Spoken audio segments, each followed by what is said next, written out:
एक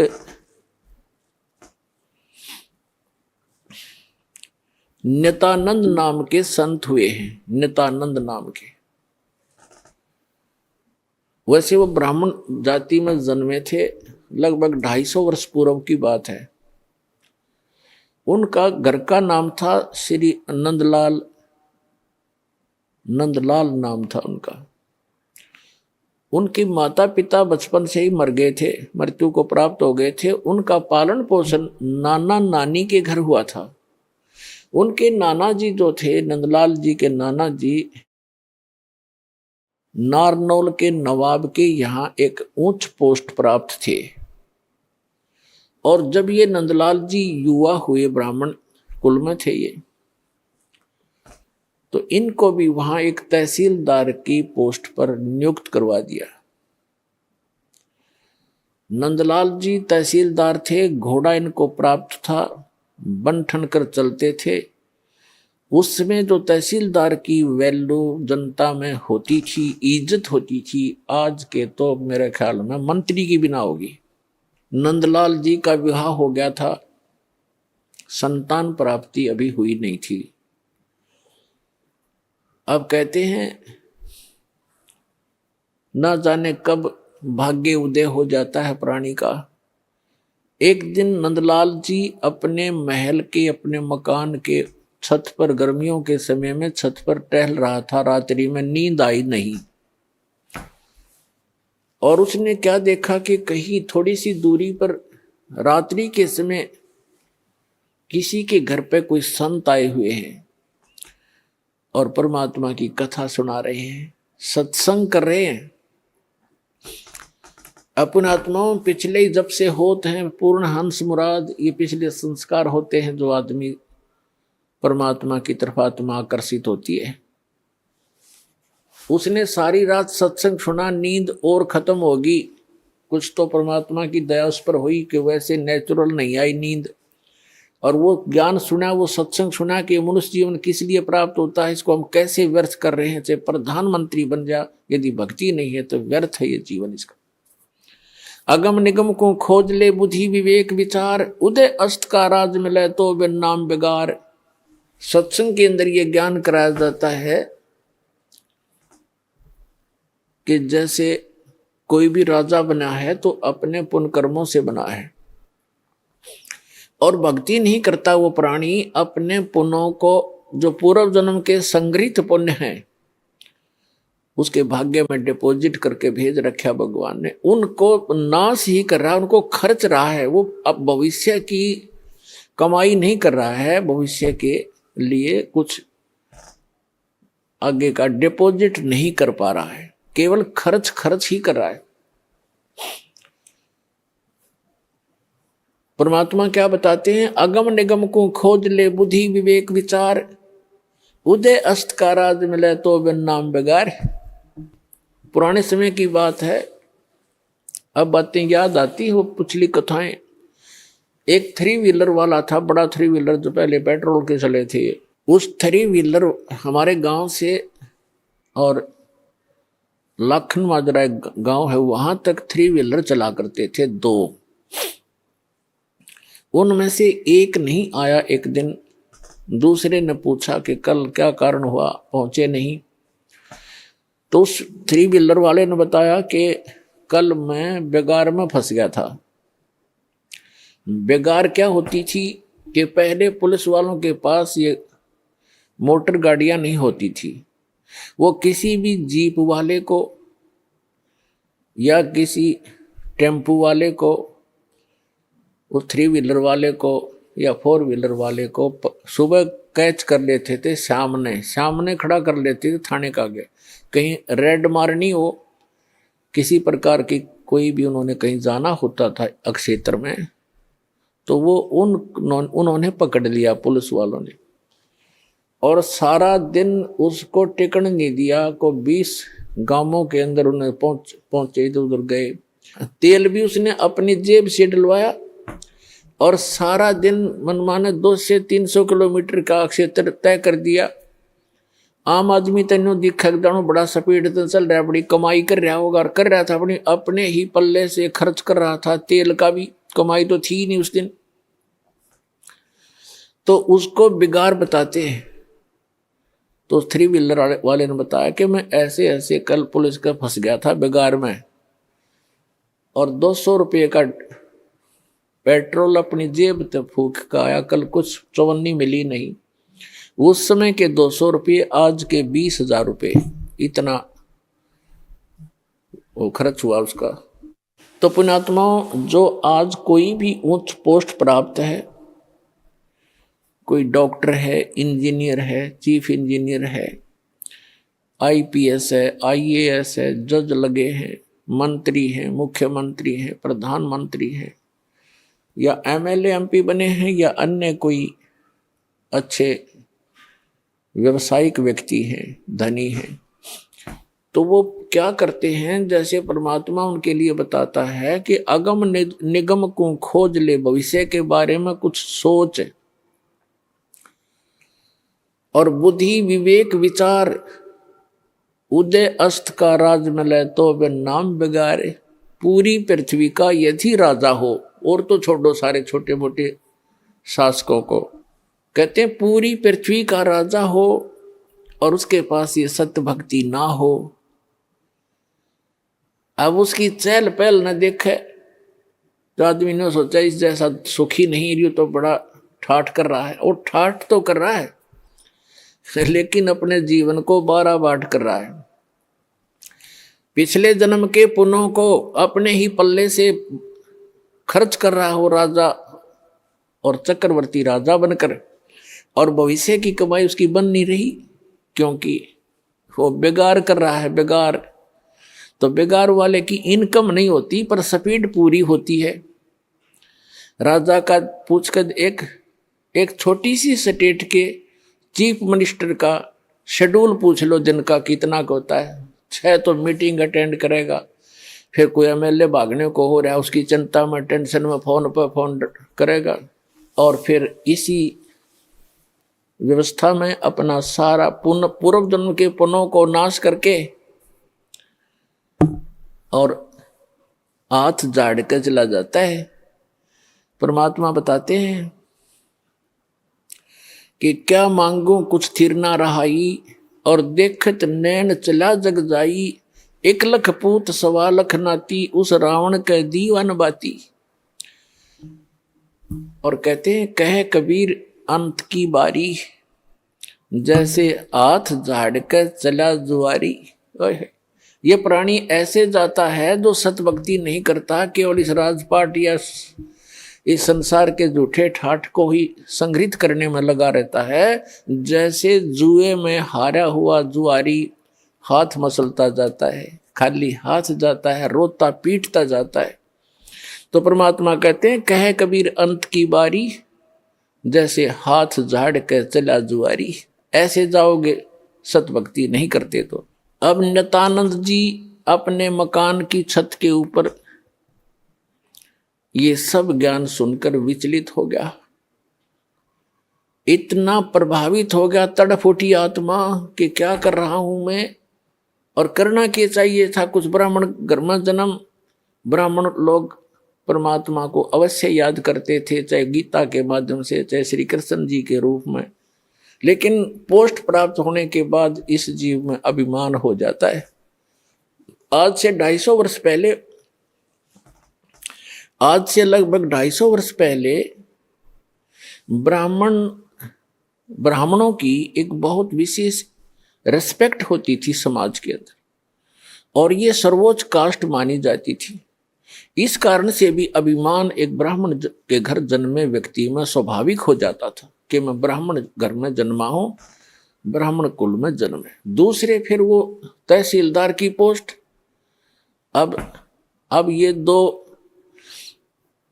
जबरदस्त बाधा उसके साथ अड़गी। एक तो ये कि हम तो जगत के गुरु ब्राह्मण, और एक सिंपल संत कहीं बैठकर कोई ज्ञान सुना रहा है और बता रहा है कि गुरु बिन माला फेरते, गुरु बिन देते दान, गुरु बिन दोनों निष्फल हैं, चाहे पूछो वेद पुराण। राम कृष्ण से कौन बड़ो, उन्हों भी गुरु कीन, तीन लोग के वे धनी गुरु आज्ञा थी।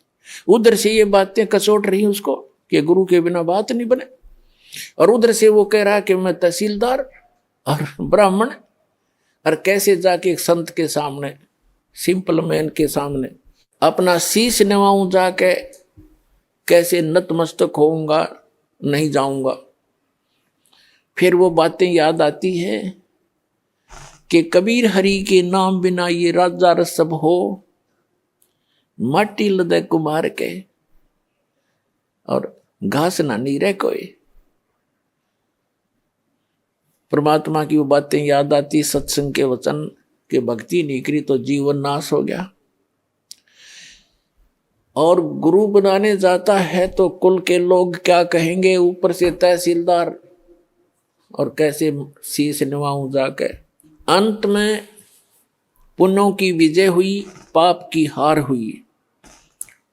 उसके पुण्यों ने प्रभाव डाला, उसको सद्बुद्धि आई कि यहां किसी के घर में संत आएगा तो नाम नहीं लूंगा। उस संत के बारे में जानकारी प्राप्त की कि ये कौन सत्संग कर रहा था, क्या हो रहा था रात्रि में, ये संत कौन है, कहां से आता है। उसका पता चला कि यहीं से 2 किलोमीटर की दूरी पर, नारनौल से 2 किलोमीटर की दूरी पर बाहर बनी में जंगल में इनका आश्रम है। तो नित्यानंद जी ने सोचा कि सुबह सुबह चला जाऊंगा वक्त से, उस समय तक गांव के नगर के लोग कोई नहीं पहुंचे होंगे और किसी को पता नहीं लगेगा कि तहसीलदार और ब्राह्मण किसी का चेला बन गया, और वक्त से जाके नाम ले आऊंगा, फिर अपना वजन कर लिया करूंगा। तो इस उद्देश्य से वो वक्त से उठा अगले दिन, नेक्स्ट डे, और घोड़े पर सवार हुआ, मुंह अंधेरे वक्त से पहुंच गया, जा रहा था आश्रम की तरफ। उधर से वही संत, क्योंकि रात्रि के समय तो वो अपना सज धज कर जैसे भी कपड़ा उपड़ा लाल पीड़ा बांध के और गया था। उस समय वो सिंपल एक सफेद धोती लपेट के और सिर के बाल मुंडवा रखे थे, उसने उस तरह फिरवा रखा था संत जी ने। गुमानी दास नाम था, वो विष्णु उपासक वैष्णव पंथ के संत थे। और उस समय ये सोन को सोन गणे मान्या करते ब्राह्मण लोग खास कर। अब वो ये सोचकर चला था कि आज मैं अपने जीवन, मेरा जीवन सफल करने जा रहा हूं, जैसा कि उसने सत्संग में सारे पहलुओं पर ज्ञान सुना था। आज मैं एक अनमोल काम करने जा रहा हूं अपने जीवन का। और सामने से क्या देखा कि एक कचकोला कति कोरा उस तरह फिरवाया आदमी आवे।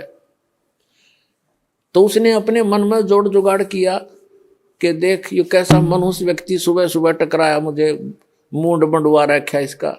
क्योंकि मूंड तकरीबन ऐसे मंडवाते थे जिसका कोई मृत्यु हो जाती, उसको अपशकुन मान्या करते। तो फिर उसने सोचा भी वापस तो मुड़ूंगा नहीं, बार बार दाव लगे नहीं। तो उसने अपने ही सोच से क्या सोचा कि चल इस सोन को सोन के अपना कुछ जंतर मंत्र सोचा। उसने क्या सोचा, घोड़े के निकट जब वो व्यक्ति आया, शीश मुंडवा रखा था जिसने, मूंड मुंडा रखे थे, बाल कटवा रखे थे, उस तरह फिरवा रखा था। उसके निकट घोड़ा रोक के और सिर में मारे, ऐसे आंगली टोले मारा, टोले बोला रे नो टोले मारे ने बोला मनुष तने आज जाना था मेरे आगे, मैं तो एक बहुत जरूरी काम में जा रहा था, तू कहाँ मर रहा सामने। अब वो संत उसके मुंह की तरफ देखे कि दिखे था सज्जन आदमी, और यू करे मेरे गिल बकवाद के करा इसने बता शर्म टोले मारे मेरा। अब क्या बोला भाई, संतों के साथ तो 1-2 रोज खसनिए आया करें जंगल में। वो संत उसकी तरफ देख कर चलता पड़ा। अब वो पहुंच गया डेरे में। वहां 1-2 चेले रहते थे, उन्होंने देखा भी कोई अच्छा अफसर आ गया, घोड़े पर तो अफसर का ही आना होता है। वो नीचे उतरा, घोड़ा वृक्ष से बांध कर पूछा कि भी महाराज जी कहाँ हैं। संतों उन भक्तों ने कहा जी आ जाओ बैठो। वहां बिछा दिया जैसा भी बिछोना होता है आश्रम के अंदर। अभी आने वाले हैं, घूमने फिरने, स्नान करके घूम फिर के आएंगे। अच्छा, वो बैठ गया। अब संत जी घूमने गए थे, इस साइड से आगे दूसरी साइड से घूम के नहा धो के और वो आकर बैठे नु आसन था सामने, और सामने वो बैठा नित्यानंद कति। अब उनकी हुई आंख चार दोनों की। संत ने देखा ये तो घोड़े वाला वो ही है भाई जो मेरा टोले मार के गया था सिर में। अब नित्यानंद जी ने देखा ये तो महात्मा था वही जिसको मैंने रास्ते में छेड़ दिया था। अब नित्यानंद जी की शर्मिंदा हो गया, नीचे न गर्दन होगी नो, ऊपर ने नाड़ करी नहीं, क्योंकि पुण्यात्मा थे। शर्मिंदा घना लज्जा गे और नीचे गर्दन कर ली नो, और चरणों में गिर गए। तो संत जी कहने लगे कि भाई देखो बच्चों, यदि कोई एक गढ़ा लेने जाता है कुम्हार के घर से मटका, कुम्हार से गढ़ा लेने जाता है मटका, तो उसको ऐसे टोले मार मार देखता है खरा है खोटा। तो भाई तुमने गुरुजी को टोले मार के परख लिया, कोई बुरी बात नहीं बेटा, ये सही बात है कि नहीं बाजता।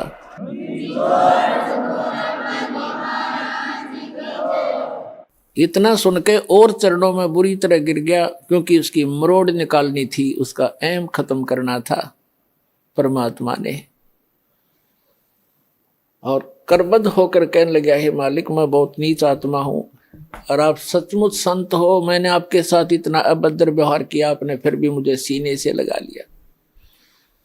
अब नित्यानंद जी के और हृदय में यह बात गहरी उतरेगी कि भी सचमुच संत है, नहीं तो धमका देता, भगा देता और नाम भी देता तो हृदय से ना देता तो मेरे आना भी विफल होता।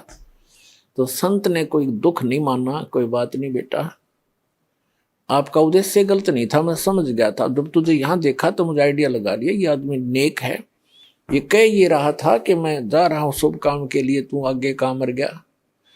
तो उससे भी उसने आइडिया लगा लिया कि आदमी खास है और प्यासा है भगवान का।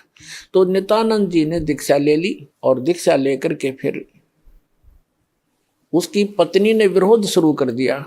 इतना विरोध कर दिया कि उसको ये डर हो जाता है इन बहनों को अज्ञान के कारण कि कहीं ये घर ना छोड़ दे।